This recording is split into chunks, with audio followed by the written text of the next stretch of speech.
Okay? So ngayon, ang ginagawa nila ngayon, gumagamit sila ng tao. Okay? Gumagamit si Bangag ng mga tao sa iba't ibang ahensya at pinapaandar ang pera ng bayan para ligawan. Okay? That's the term. Or onsehin. O ikaw, Kurimaw, kunyari. Ikaw, Kurimaw, ikaw, Junggoy, bumalik ka na kay Bangag kasi ano naman yan eh. Huwag na kayo mag-ano, bibigyan na lang kayo ng pang-shopping, bibigyan na lang kayo ng pang-abroad, bibigyan, name it, name your price. Attorney Glenn Chong, inoferan na wag na siyang sumama sa maisog kasi ika-crash o dudurugin ng mga Marcos, Bangag Jr., ang gobyerno ni Bangag, ang mga Duterte.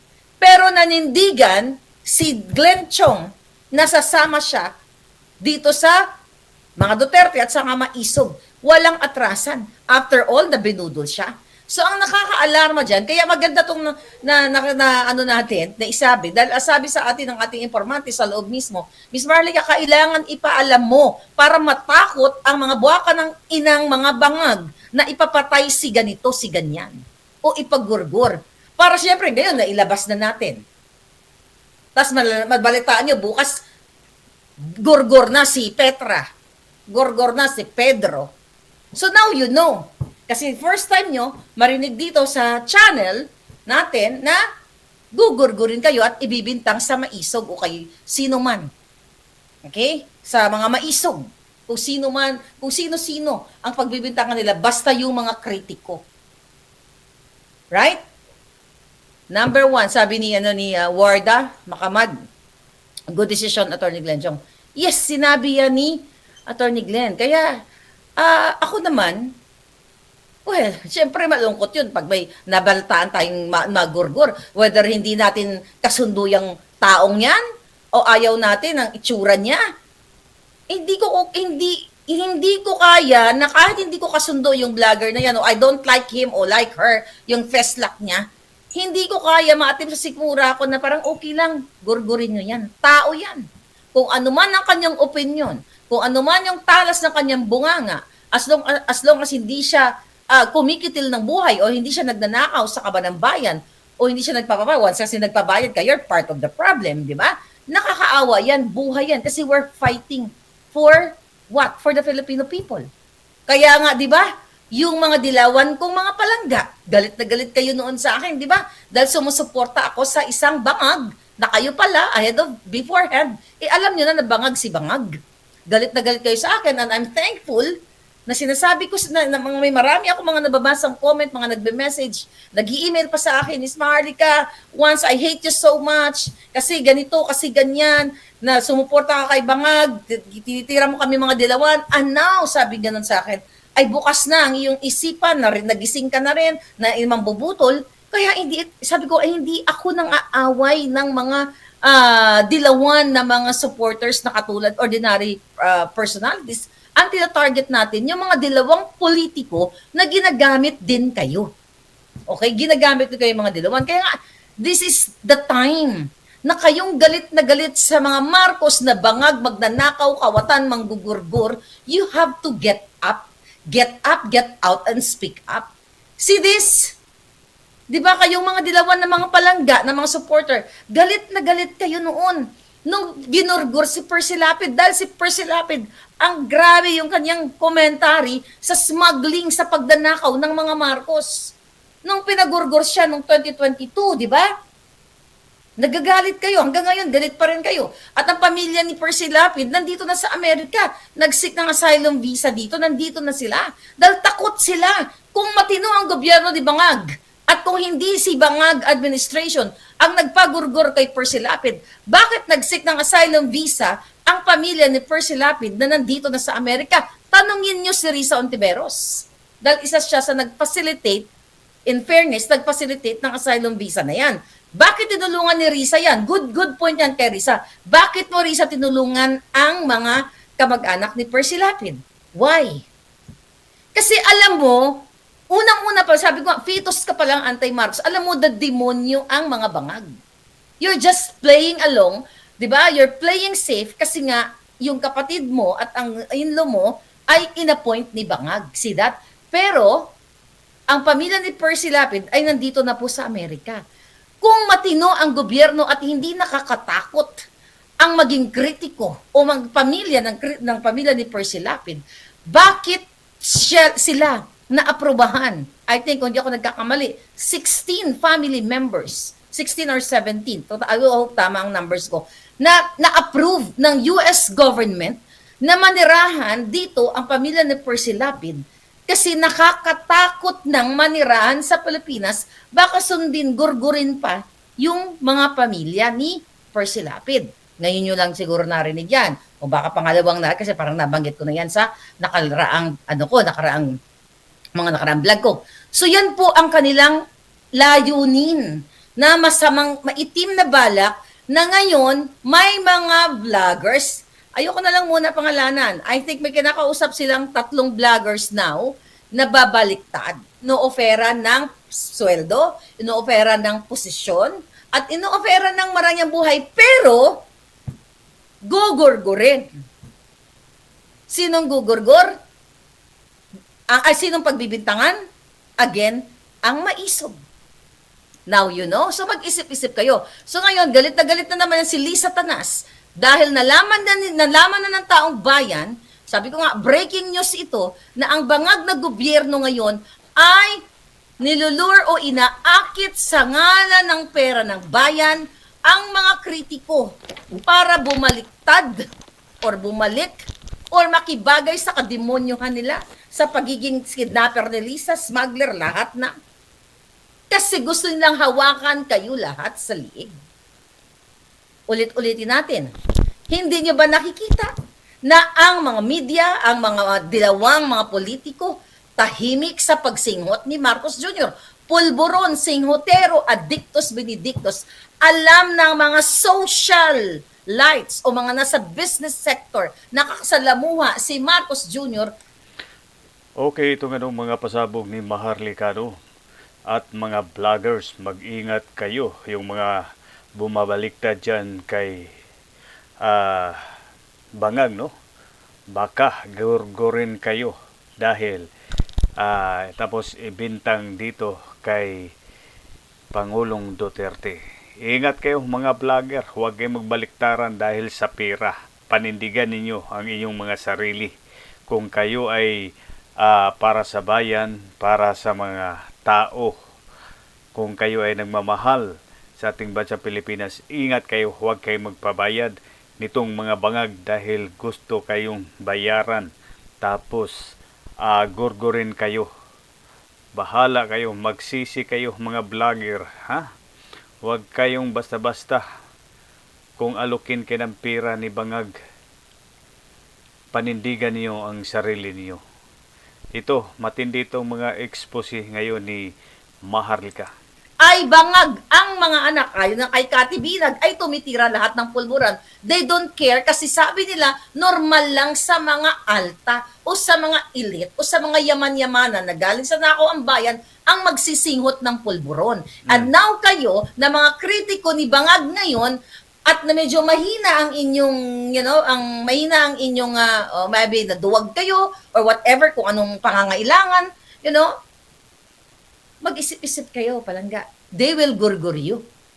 Gugurgurin kayo. And I hope not. Kasi, dahil sa ating expose ngayon, natakot na sila. Imagine mo, kung bukas magurgur si Petra. Nako. Sabihin, tangay na, tama na naman si Maharlika.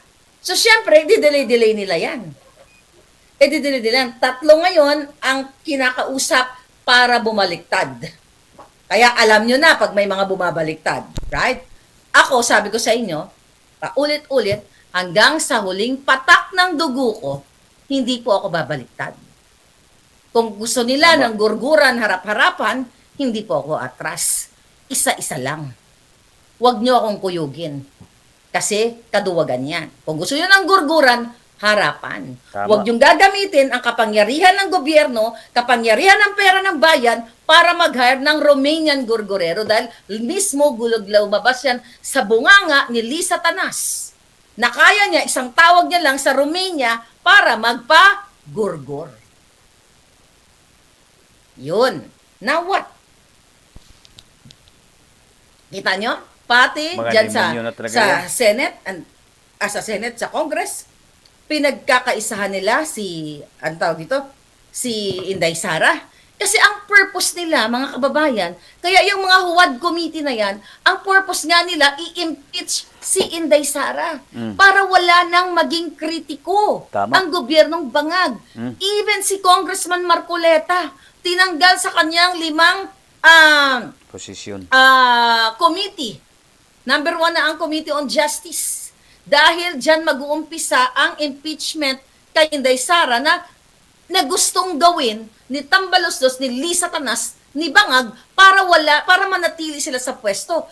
Last year, sinabi ko sa inyo, ang plano nila after ni Bangag, si Tambaloslos, then si Sandro. Na hindi na mangyayari yan. Kasi kayo mismo ay wawakasan ninyo. Tatapusin ninyo ang laban. Inumpisahan namin, tatapusin nyo ang laban sa kalsada. Kayong mga matitinong AFP. Okay? PNP, mga may matitinong politiko na nagbibigay pa rin sa atin ng mga information. Kayo ang tatapos ng laban sa bangag na ito. Manggugurgur sila ng mga kritiko. Not only vloggers actually, kundi mga kritiko. Pati pang kabuhayan nyo ginugurgur. Tama. Here, bakit kamo? Recently, tignan natin to. Alright? Grabe na, no? Papaliwanag natin itong mga Gordura na bagay-bagay talaga, na ito. no? Recently, Kawawa na talaga ang Pati- mga Pilipino nito. okay, tignan natin to. Ba't ba ayaw nagurgur na yata pati signal ko. Alright, ito. Mga kababayan, okay, ito. Basahin ko lang tong article na to.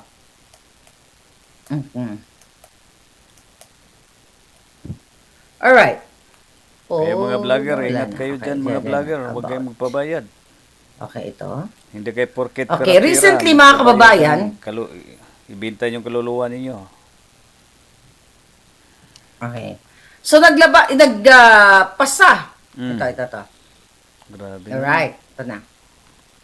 Oh, by the way, si Pangulong Duterte at si Inday Sara, si Pulong at saka si Base magkasama sa isang nasa mosketero. Anyway, ito na lang. Yung mga vloggers, not only vloggers like Amazon, Netflix, di ba? Meron silang ngayong ipinasa o pinirmahan ni Bangag Jr. yung value-added tax para sa mga digital services o yung tinatawag nilang Digital Services Law. So maliban sa literal na panggugurgur nila sa mga vloggers, okay, ay sisimuti nila ang pera ninyo. Sisimuti nila ang pinaghirapan ninyo dahil dito sa kanyang pinirmahan ni Bangag Jr. na value-added tax on digital services, mga palangga, ay VAT on Digital Services Law, Republic Act number 12023. Ito, sabi dito, the value-added tax, VAT on Digital Service Law, ratified by the Senate on July 29, 2024, and House of the Representatives on July 30, 2024. O, magkakasabwat lahat ng mga to. Ang aim nila para daw mag-create ng more competitive environment for local digital service providers or DSPS. Ngayon, ano ito? Sa maiksing paliwanag, okay, isa sa papatungan nila ng value-added tax ay yung mga vloggers. On top of your income tax, na nakawin ng putang inang gobyernong ito, di ba? Pag ginawang batas ang pagnanakaw sa inyong income. Okay? Dahil inggit na inggit si Lisa Tanas sa mga vloggers, especially yung mga celebrity vloggers, di ba, na hindi naman political inclined, million ang kinikita yan. So, dahil hindi pa kontento ang mga bangag sa mga pondo na nakukuha nila sa unprogrammed funds, confidential funds, sa lahat ng ahensya, sa smuggling, sa agriculture, sa BIR, dito sa Bureau of Customs, mga palangga. Ngayon, ang gagawin nila ay dinagdagan o inaprobahan sa pakikipagtulungan ng lower and upper house, okay, ng Kongreso at Senado para bigyan ng burden ang mga consumers. Kasi hindi lang vloggers, 'Di ba? Lahat ng taong bayan. Let's say for example, itong value-added tax na sinasabi nila, let's say for example ay nagbabayad ka, I don't know kung magkano sa Pilipinas, yung iyong Netflix subscription. Okay? The last time I know, $40.99, 'di ba? I don't know, yung Junakis ko nag-upgrade ng mga Netflix namin o nagmo-monitor. Let's say, pagpalagay na lang natin is 100 pesos. Okay? Sabihin na natin 100 pesos ang inyong binabayaran ngayon sa Netflix kasi streaming kung ano-ano or Google subscription or whatsoever. Dahil dito sa bagong batas ni Bangag, dahil gusto niyang nakawin ang pera ninyo, kunin ang pera ng mamamayan o ng mga consumers, yung 100 pesos ninyo na binabayaran dahil plus 12%, okay? Magbibigay kayo ng additional what? 12 pesos. So from 100 pesos, kasi hindi naman iso-shoulder yan ng big companies. Tandaan nyo, their business. So yung 100 pesos na binabayaran nyo ngayon, magiging 112. On top of that, di ba? I mean, we're talking about the service pa lang. Okay? 12 pesos mapupunta sa kaban ng bayan. It's okay lang. Kung ang perang yun, yung mga value-added taxes na yan, ay napupunta sa road, hospitals, schools, bridges, healthcare, o the pangangailangan ng taong bayan. Kaso nga, hindi nga napupunta sa inyo. Wala sanang problema na magbayad ng extra, ng VAT na yan kung mapupunta sa inyo. Pero their target is para makakulimbat pa ng pera yung mga putang inang kongresista, senador, presidente at lahat ng mga nagyupak na mga tiwali at your expense.